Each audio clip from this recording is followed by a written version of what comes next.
My name is Jim, and we're going to be taking a look at this vacuum today on Kilimanjaro. This is Milwaukee's M18 Fuel 3-in-1 backpack vacuum. It's the model 0885. If you get the bare tool, which is what this is, it's the -20. They also sell some kit versions, which might be a -21 if it's got one battery, or a -22 if it's got two batteries. So obviously it's a cordless vacuum, that's what the M18 is. Any of the different M18 batteries Milwaukee sells fit in the bottom in here. It's a 3-in-1 because you can either use it with the backpack straps, or you can take the backpack carrier off and then use it just with the handle up top, or it's got a little hook on it that lets you hang it off a ladder or off a rafter or something like that, which works pretty well. So in the box, you get obviously the vacuum itself. You get the floor adapter here, which extends. I'll show you this a little bit later. You get a crevice tool, the hose obviously, and you get an adapter for 1¼ tools. I do wish Milwaukee had included a couple other brushes or other things with this vacuum, but that's all you get for this point. The battery goes on the bottom of the vacuum here, and I really like this. They put a nice big cavity in here. It's really easy to reach in and grab the battery. Plenty of room for even the bigger batteries. This is a 5 amp-hour battery, but the 12 amp-hour batteries fit in here too without a problem. And there's lots of room to get your hand in there. It's not resting on the battery, so if you take the battery out, it doesn't fall over. That's really nicely done. On the side here is where the hose goes, so it just clips on right like that. There's a nice positive retention clip there to keep it from falling off, so it's not just a friction fit. That's really nice to see. As is this little kind of doodad they've got going on here. It prevents it from bending too hard and from kinking, and it lets it spin around in 360 degrees. Really nice, makes it real nice and easy. You don't have to worry about there being a clog there because the hose gets kinked and you get lots of mobility from that. On the other end, there's a nice soft rubber fitting here. I've been able to squeeze this onto some tools that it's not really the right size for because it's a little flexible and everything. However, they also put a belt clip on here, and I don't really see the point of that. If I've got the backpack on my back, I'm not going to be clipped on my belt. I'm going to be in my hand using it, attached to a tool or something, so it's not really very useful. And then if you've got this tool on here, or the floor vacuum or something like that, it's in the way and you're just holding on top of it. So I don't really like that. The crevice tool here is nothing particularly exciting, but it is pretty wide. This would have been nicer if it was a little narrower. It's kind of a mixed bag though, right? The wider you make it, the bigger pieces of dust, the debris and stuff that it can pick up. If you make it narrower, well, then it can fit into tighter spots and you get a little more suction, but you can't pick up as much stuff. So you also get a little adapter that clips on to the smaller hoses. It does work with some of my other shop vacs, but I think it's really meant for Milwaukee's own, like their Traxxon stuff, to clip on to the end of that. On the other side here, there's an attachment for the floor vacuum, so that just slides off right like that. Only problem is you can't reach it while it's on your back, so it's a nice place to kind of store this when you're not using it, but you can't really get to it while it's on your back, so it's kind of a bit of a silly thing. There's also the power switch on the bottom here. Now it's a 2-speed vacuum. I don't really understand the point of 2-speed vacuums. Same thing with a lot of things. Always wanted on the full speed. I don't know why you would ever be vacuuming and be like, well, I don't need all the suction. Maybe if you want to preserve your battery life or something like that, but in general, I always put it on the second speed. In the back here is the battery, the backpack. So this gets clipped on here, and at the bottom there's a little latch down here. So you can pull on that and then take this off, and the whole thing just slides down and out. And then you just have the vacuum like that, and it's got a little latch in the back here and a strap, and then this will slide out and sit on your ladder or something like that. And you can wrap it around and then clip this down so it doesn't fall off or anything. So that's really nice. Or you can just put it back in like that and then just use it like this, sitting on the floor or something like that. There are a couple things I don't like about this setup though. The first is this handle here. It's really too small. This size here needs to be a little bit bigger. I don't know if the guy who designed it just had really small hands or what, but I don't have the thickest hands in the world, and I can't even get my hand all the way in there.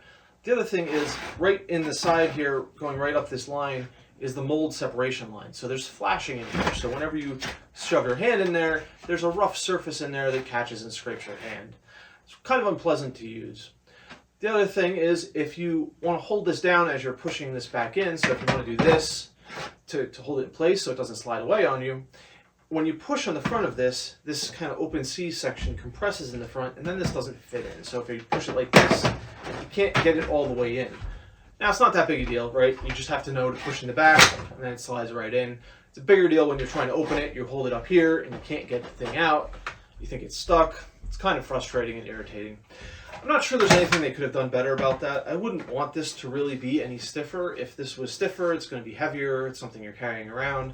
This is also already fairly heavy, so it may be just something you have to live with. All right, let's do a little bit of pseudoscientific testing here. I've got the Milwaukee vacuum here. I've got a handheld Dyson vacuum here. I've got a DeWalt handheld vacuum here. And then I have a very little shop vac that is corded over here. Now, I'm not suggesting that these are all comparable or that you might be cross-shopping any of these. I just want to give you an idea of how they all compare with one another. I'm going to measure two things on here. I'm going to measure how much airflow it pulls and also how many decibels it is. Now, to do that, as I typically do, I take the box the vacuum came in, I hook the hose up to one end, I cut a hole there, cut another hole at the other end, and then use my ammonometer to measure how much airflow it's pulling through that box. I'm also going to measure the decibels level here. This is one thing I really like about this vacuum. It's nice and quiet, so it's a lot quieter than these other vacuums here, and we'll use the decibel meter to actually measure that and put some numbers behind it. We're going to try the Milwaukee first. I've got the decibel meter pretty close to the vacuum. Of course, if it's on your back, it's going to be very close to your ears, so I think this is a reasonable position. I'll try to keep it about arm's length for the other tools that you will use them that way. So first, we're going to try it on the low speed.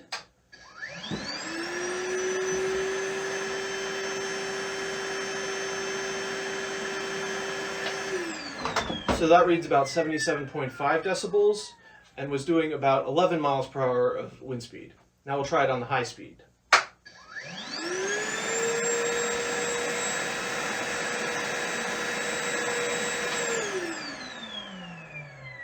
So that was about 13.5 miles an hour and about 81 decibels. So quite a bit louder, but probably about 50% more suction on it too. So next up, let's try this Dyson here. So I've got it on the boost setting. That's the only setting I ever use on here.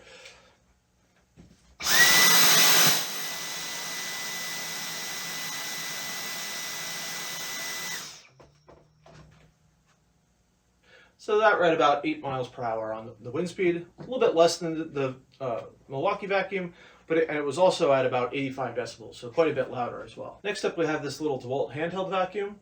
It's got a freshly charged 6 amp hour battery.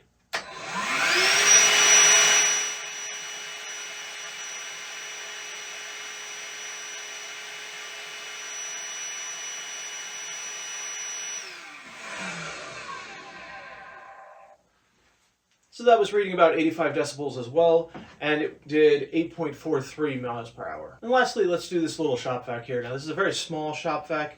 I do have a 12-foot hose on it also because that's how I usually use it, and that hose has some kinks in it because it's not the greatest. Did move the meter a little bit farther away because you don't usually stand next to a corded shop vac as much.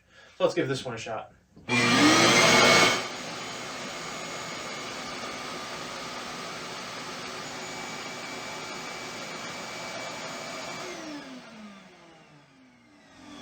So that did about 13 miles an hour, and it was a lot quieter. It was only about 80 decibels there. All right, I'm up here in the poorly lit, echoey garage to show you how the floor attachment works and show you how the backpack in general works.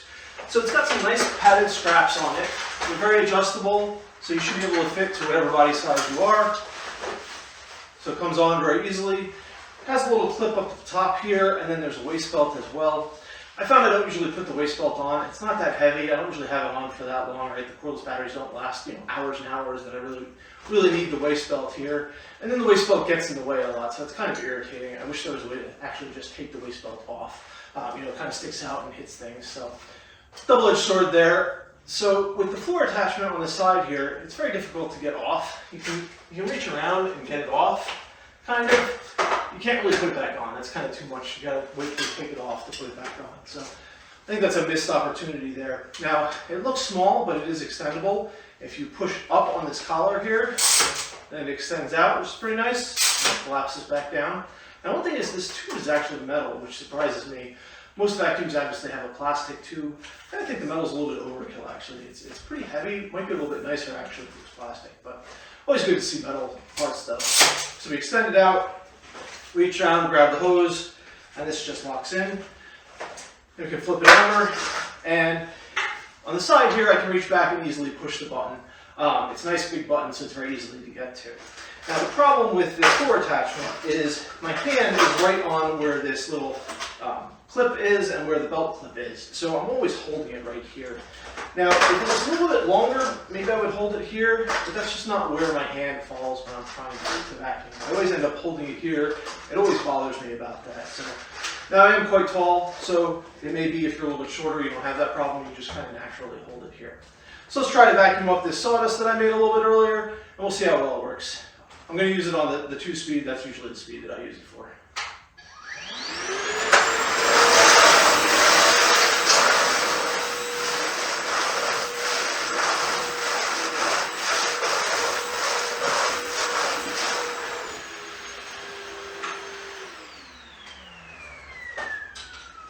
So it works quite well. There's a mix of sawdust on the floor and leaves. Has no problems with either one of those. Even the bigger leaves, they don't really get clogged. It's one thing I like about how the floor attachment is done. There's some little wheels on it that keep it from being right on the floor. So there's a little bit of an air gap there that allows it to kind of roll over the dust and catch it up. And then there's a little wiper on the back that will kind of push all the dust off the floor. Of course, that wiper probably will wear out eventually. One thing I don't like though about the floor vacuum is there's no like sweep lines as it goes in. It's a sharp transition there. So that's going to be a spot where things are getting hung up.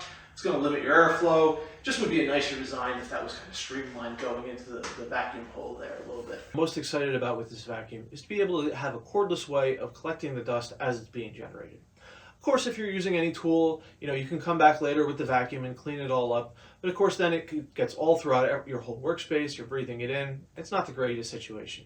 If you can use a tool that has good dust collection built in, you can suck that dust up right as it's being generated. You don't have to worry about all that. You don't breathe it in. It also does things like make your sandpaper last longer because the sawdust doesn't get jammed in there and clog it.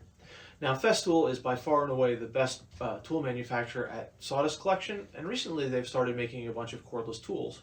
I've always thought this was kind of silly though, because you still need to have a vacuum hooked up to them, and they don't have any cordless vacuums. They do make a little dust bag, but it doesn't work really well. You really want a vacuum attached to the tool. Milwaukee also has some cordless tools that are pretty good at dust collection as well. Their track saw in particular would work really well with this. The only problem with at least using this with Festool tools is that the port size on most Festools, I think it's 28 millimeter. It's kind of a weird metric size, and that doesn't work with this. But fortunately, thanks to 3D printing, we can just very easily print out a little adapter here. This just slides on here, and then that'll go on there. And then as I'm using my sander, I can go buy a bunch of the cordless tools, or even with the corded versions, I can have this on my back, just sucking up all that dust as it's being generated. So that's kind of one of the things I'm really excited about with this vacuum. Lastly, I want to check the battery on life on this. I've noticed that it's got enough time for me to clean up the whole shop, but the battery is usually pretty dead when I'm finished. So let's see exactly how long it is.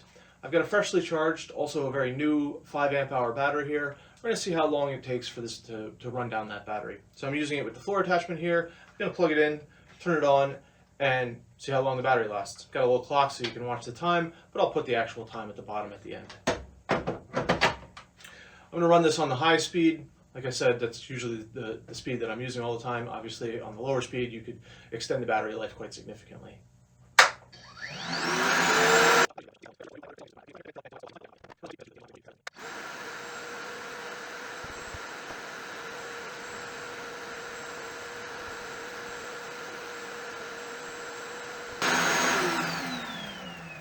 So the vacuum ran to dead in just over 13 minutes. That's pretty good. You should be able to do plenty of cleaning with that. Of course, you can always swap or put a bigger battery in.